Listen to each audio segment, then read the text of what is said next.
आज हम D block के तत्वों का एक बहुत इंपॉर्टेंट टॉपिक पढ़ने जा रहे हैं। डी ब्लॉक के तत्वों में दो बहुत महत्वपूर्ण तत्व हैं, क्रोमियम और मैग्नीज। क्रोमियम और मैग्नीज से मिलकर दो बहुत इंपॉर्टेंट यौगिक बनते हैं। एक होता है पोटेशियम डाइक्रोमेट और एक होता है पोटेशियम परमैंगनेट। ये दोनों ही प्रबल ऑक्सीकारक प्रवृत्ति के होते हैं और रसायन विज्ञान में प्रयोगशाला में इसका बहुत ही महत्वपूर्ण स्थान है। तो ये दो टॉपिक आपके डी ब्लॉक वाले चैप्टर्स में दिए हुए हैं, इसलिए पहले हम शुरू करते हैं पोटेशियम डाइक्रोमेट बनाने की विधि, गुण और उपयोग। तो सबसे पहले हम ये देखते हैं कि पोटेशियम डाइक्रोमेट का फॉर्मूला क्या होता है। पोटेशियम डाइक्रोमेट का सूत्र होता है K2Cr2O7। पोटेशियम डाइक्रोमेट में क्रोमेट अयस्क प्रेजेंट होता है। तो इसको बनाया कैसे जाता है, सबसे पहले हम स्टार्ट कर रहे हैं इसको बनाने की विधि। तो पोटेशियम डाइक्रोमेट बनाने के लिए सबसे पहले हमको चाहिए, या तो इसको कहा जाता है क्रोमाइट अयस्क। ठीक है, अयस्क सभी जानते हैं क्या होता है, हमने पढ़ा है 6th चैप्टर में। ये FeCr2O4 इसको क्रोमाइट अयस्क कहते हैं, या हम इसको ऐसे भी लिख सकते हैं FeOCr2O3। इसे हम क्रोम आयरन या फिर इसे क्रोम अयस्क के नाम से भी जाना जाता है। इसको क्रोमाइट भी कह सकते हैं, यानी इसके इतने सारे नाम हैं। इसे क्रोमाइट अयस्क, क्रोम आयरन, सिर्फ क्रोमाइट या फिर फेरोक्रोम, इतने सारे नामों से इसे जाना जाता है। फॉर्मूला याद रखना FeO.Cr2O3, या फिर हम इसे एक साथ ऐसे भी लिख सकते हैं FeCr2O4। तो सबसे पहले पोटेशियम डाइक्रोमेट बनाने के लिए हमें कच्चे माल के रूप में क्रोमाइट अयस्क या फेरोक्रोम की आवश्यकता होती है। पोटेशियम डाइक्रोमेट बनाने की जो पूरी स्टेप है वो 3 स्टेप्स के द्वारा कंप्लीट की जाती है। सबसे पहला जो पद है, इसको बनाने की विधि हम पढ़ने जा रहे हैं, सोडियम क्रोमेट का बनना पहला स्टेप है। दूसरा स्टेप सोडियम डाइक्रोमेट का बनना, और तीसरे स्टेप में आपका पोटेशियम डाइक्रोमेट बनकर तैयार हो जाएगा। तो सबसे पहले हम देखते हैं कि सोडियम क्रोमेट कैसे बनाया जाता है। मैंने भी आपको बताया कि कच्चे माल के रूप में क्या लेना होगा, सबसे पहले क्रोमाइट अयस्क। तो ये देखिए FeCr2O4, ये है हमारा क्रोमाइट अयस्क। इस क्रोमाइट अयस्क की क्रिया सोडियम कार्बोनेट के साथ कराते हैं और साथ में यहाँ पर फ्रेश एयर यानी कि शुद्ध ऑक्सीजन या वायु की आवश्यकता होती है। तो ये जो आपका क्रोमाइट अयस्क है, ये सोडियम कार्बोनेट और शुद्ध ताजी हवा से क्रिया करके तुरंत नीले येलो कलर के, पीले कलर के सोडियम क्रोमेट में कन्वर्ट हो जाता है ना, Na2CrO4। ये FeCr2O4 जो है वो Na2CrO4 में कन्वर्ट हो जाता है और इस क्रिया में Fe2O3 अलग होगा, साथ में कार्बन डाइऑक्साइड गैस भी रिलीज होगी। ये समीकरण बैलेंस है, आप इसको बैलेंस करके देख लीजिएगा अच्छी तरह से। तो पहला स्टेप याद रखना कि क्रोमाइट अयस्क की क्रिया सोडियम कार्बोनेट और फ्रेश एयर इन दोनों के साथ कराते हैं। तो जो आपका क्रोमाइट अयस्क है वो किसमें बदल जाता है, सोडियम क्रोमेट, है ना।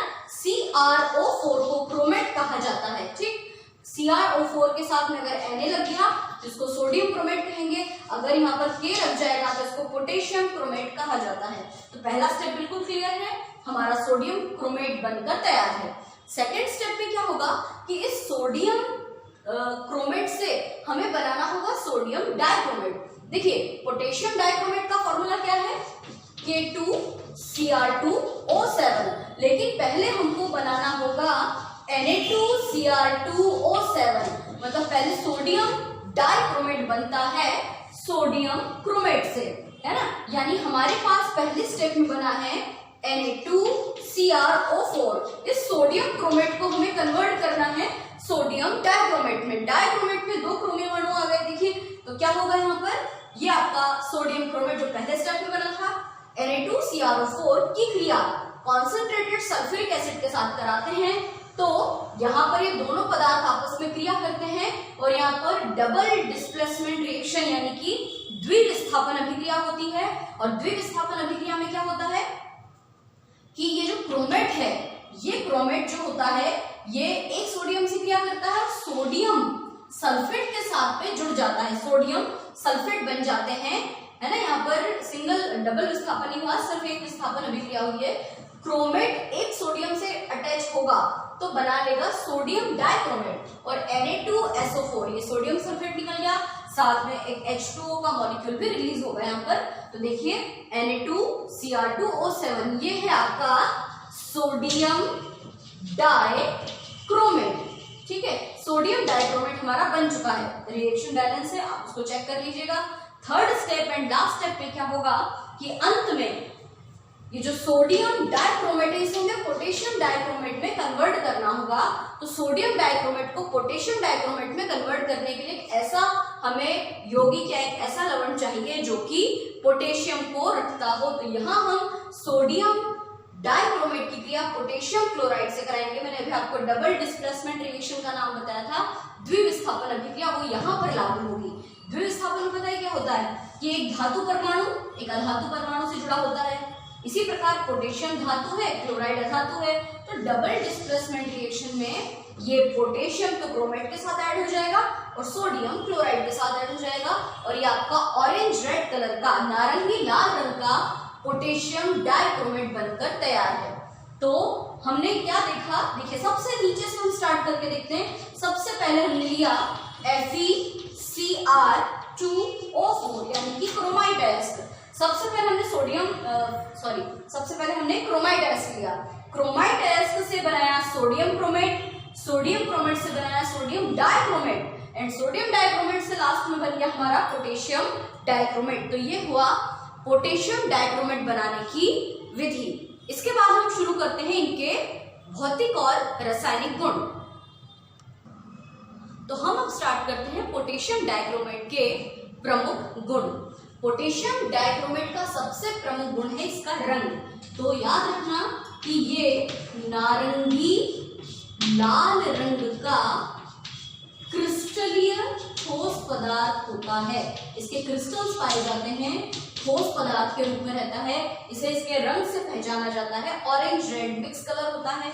दूसरी चीज कि ये ठंडे जल में अविलेय होता है, मतलब कि ठंडे पानी में नहीं घुलता है। इसका मतलब क्या हुआ कि ये जरूर गर्म जल में अच्छी तरह से डिसॉल्व हो जाता है। ठंडे पानी में ये अच्छी तरह से नहीं घुल पाता है क्योंकि इसके जो क्रिस्टल्स होते हैं वो काफी हार्ड होते हैं, इसलिए वो गर्म पानी में बहुत अच्छे से डिसॉल्व हो जाते हैं। काफी स्ट्रॉन्ग होता है ये। इसका जो गलनांक है वो 670 केल्विन होता है। इसका मेल्टिंग पॉइंट इतना ज्यादा है, मतलब इतना ज्यादा टेम्परेचर लगाने पर ये मेल्ट हो जाता है।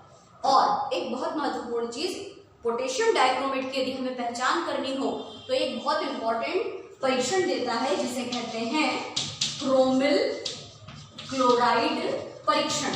इसे हम आगे देखने वाले हैं, इसको डिटेल में पढ़ेंगे कि क्रोमिल क्लोराइड परीक्षण क्या होता है। ये पर्टिकुलर पोटेशियम डाइक्रोमेट का एक बहुत अच्छा परीक्षण है।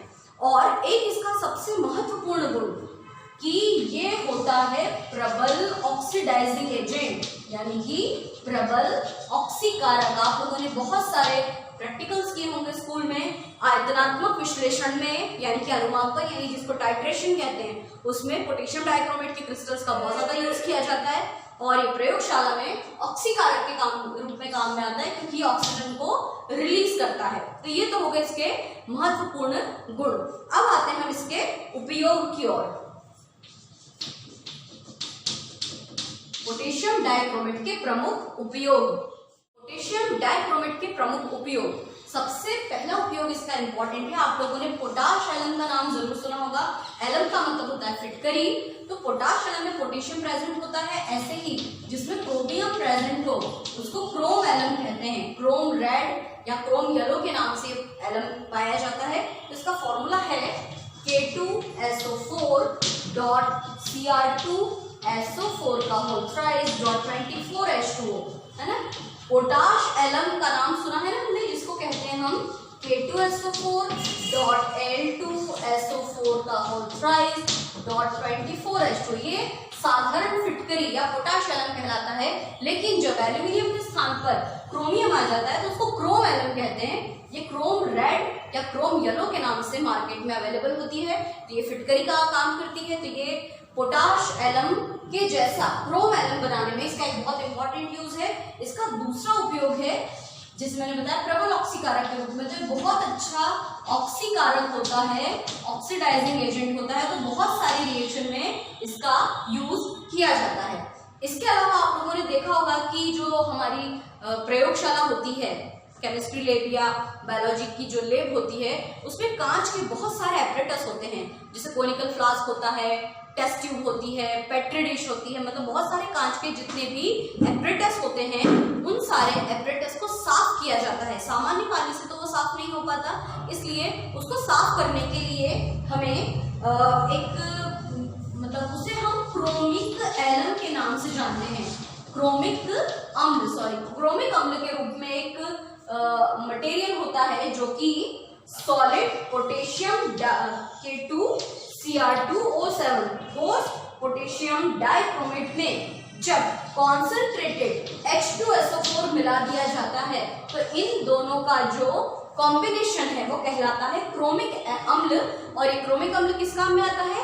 कांच के जितने भी एपरेटस होते हैं उन एपरेटस को इससे साफ किया जाता है। इसके अलावा एक और बहुत महत्वपूर्ण इसका उपयोग है, चमड़ा उद्योग जो होता है, मतलब चमड़े की बहुत सारी चीजें बनाई जाती है, तो जो फैक्ट्री होती है उसमें इसका यूज क्रोम टोनिंग के रूप में करते हैं। टोनिंग क्या होता है?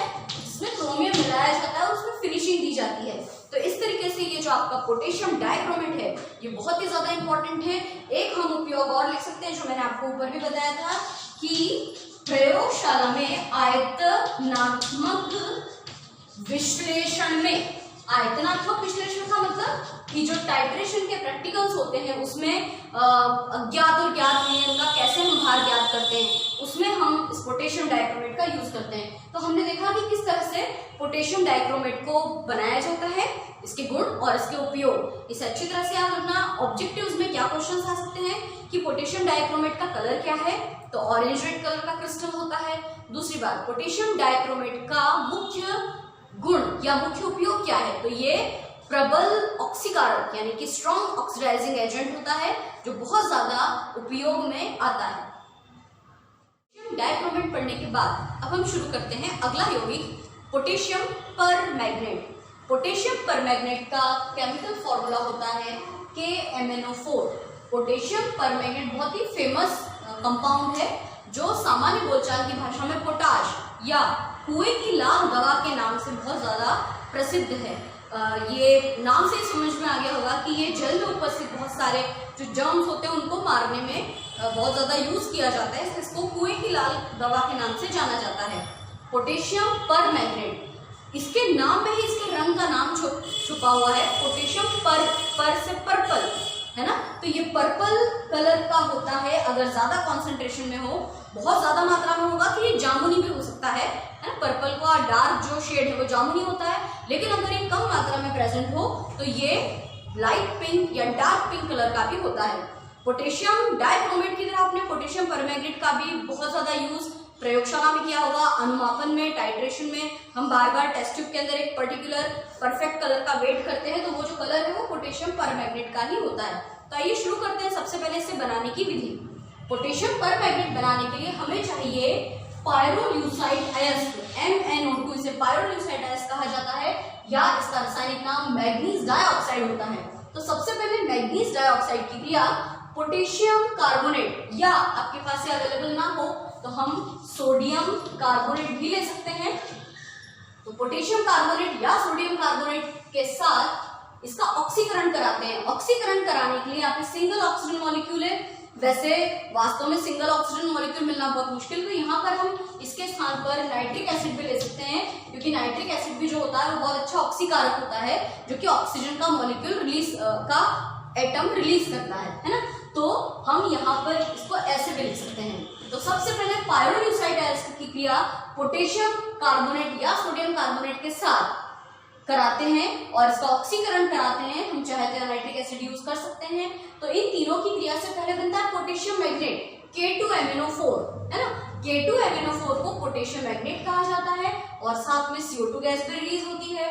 फिर सेकेंड स्टेप में ये जो आपका पोटेशियम मैग्नेट है, इस पोटेशियम मैग्नेट की रिएक्शन कराते हैं क्लोरीन से। तो क्लोरीन से क्रिया कराने पर यहाँ पर पोटेशियम एक मॉलिक्यूल जो पोटेशियम का होता है वो Cl के साथ निकल जाता है और K2MnO4 यानी पोटेशियम मैग्नेट कन्वर्ट हो जाता है पोटेशियम परमैंगनेट में KMnO4। देखिए K2MnO4 को बोला जाता है पोटेशियम मैग्नेट, पर KMnO4 को बोला जाता है पोटेशियम पर मैग्नेट। तो इस तरह से KCl रिलीज हो जाता है और हमारा पोटेशियम पर मैग्नेट बनकर तैयार हो जाता है। तो अब देखते हैं पोटेशियम पर मैग्नेट के प्रमुख गुण। तो इसके गुण में हम सबसे पहले स्टार्ट करेंगे इसके रंग से। जैसे कि मैंने आपको बताया कि पोटेशियम पर मैग्नेट में पर नाम आता है यानी कि पर्पल, पर्पल को हिंदी में बैंगनी कहा जाता है। तो ये डार्क बैंगनी कलर यानी डार्क पर्पल कलर या पिंक, गुलाबी या मैजेंटा कलर का होता है। क्रिस्टलीय ठोस पदार्थ होता है, जल में ये अल्प विलय है और इसका जो मेल्टिंग पॉइंट है वो 293 केल्विन होता है। और सबसे प्रमुख इसका गुण कि ये प्रबल ऑक्सीकारक होता है, जैसा कि पोटेशियम डाइक्रोमेट भी था। ये दोनों बहुत ही स्ट्रॉन्ग ऑक्सीडाइजिंग एजेंट होते हैं। अगला इसका गुण ये है कि पोटेशियम परमैग्नेट में जब सल्फर पाउडर और चारकोल मिलाते हैं और इन तीनों को आपस में मिक्स किया जाता है तो ये आग उत्पन्न करता है, ये बहुत जल्दी एक्सप्लोजिव हो जाता है। इसी तरह से पोटेशियम परमैग्नेट में जब ऑक्सैलिक एसिड मिलाया जाता है, पोटेशियम परमैंगनेट के क्रिस्टल पर जब ऑक्सैलिक एसिड के पाउडर को छिड़का जाता है तो वो भी आग उत्पन्न करता है। एक प्रोग्राम आता है डिस्कवरी चैनल पे जिसमें एक व्यक्ति सरवाइव करना सिखाता है जंगलों में, पहाड़ी क्षेत्रों में, बर्फीले स्थानों पर जहां पर उसको इजीली आग नहीं मिल पाती है। तो वो अपने बैग में हमेशा पोटेशियम परमैंगनेट के क्रिस्टल रखता है और ऑक्सैलिक एसिड का पाउडर जैसे उसके ऊपर बुरका जाता है तो तुरंत आग उत्पन्न कर लेता है। तो ये कुछ उसके कॉमन गुण हैं। अब देखते हैं इसके उपयोग। तो पोटेशियम परमैंगनेट का जो सबसे प्रमुख उपयोग है वो क्या है? वही प्रबल ऑक्सीकारक होता है। ऑक्सीकारक होने के कारण बहुत सारी प्रयोगशाला अभिक्रियाओं में या बहुत सारे रासायनिक समीकरणों में इसका उपयोग ऑक्सीडाइजिंग एजेंट के रूप में होता है।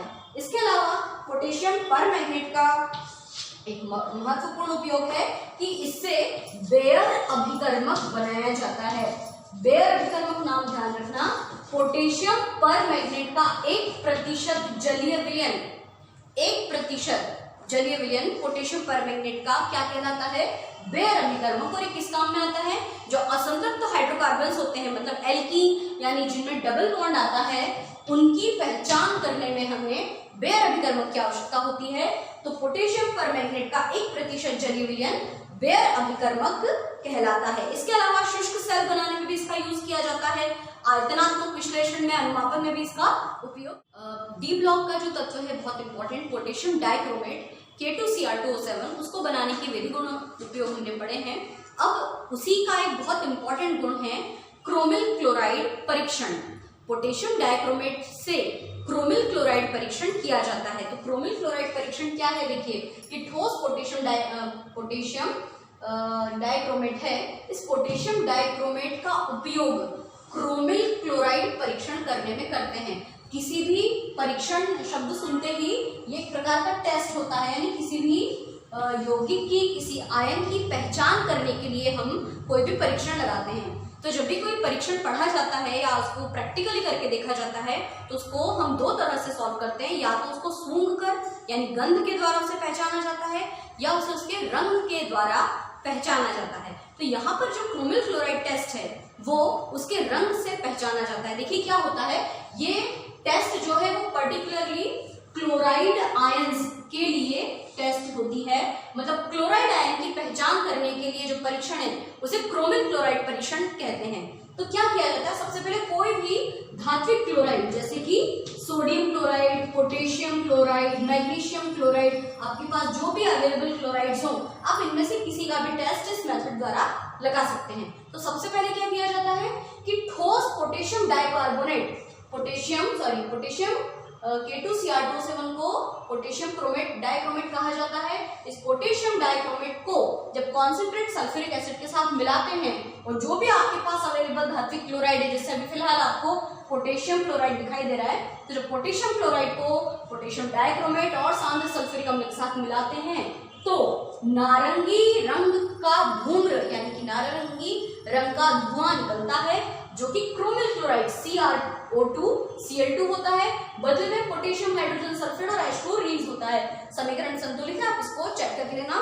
तो ये तो बन गया आपका क्रोमिल क्लोराइड। अब इस टेस्ट का रीटेस्ट होता है, मतलब कि ये परीक्षण वाकई में सही है कि नहीं, और इस क्रोमिल क्लोराइड में जो नारंगी रंग का धुआं है उसको दोबारा से चेक करने के लिए, इस क्रोमिल क्लोराइड की दोबारा पहचान करने के लिए इस वाष्प को गुजारा जाता है सोडियम हाइड्रोक्साइड के विलयन में से।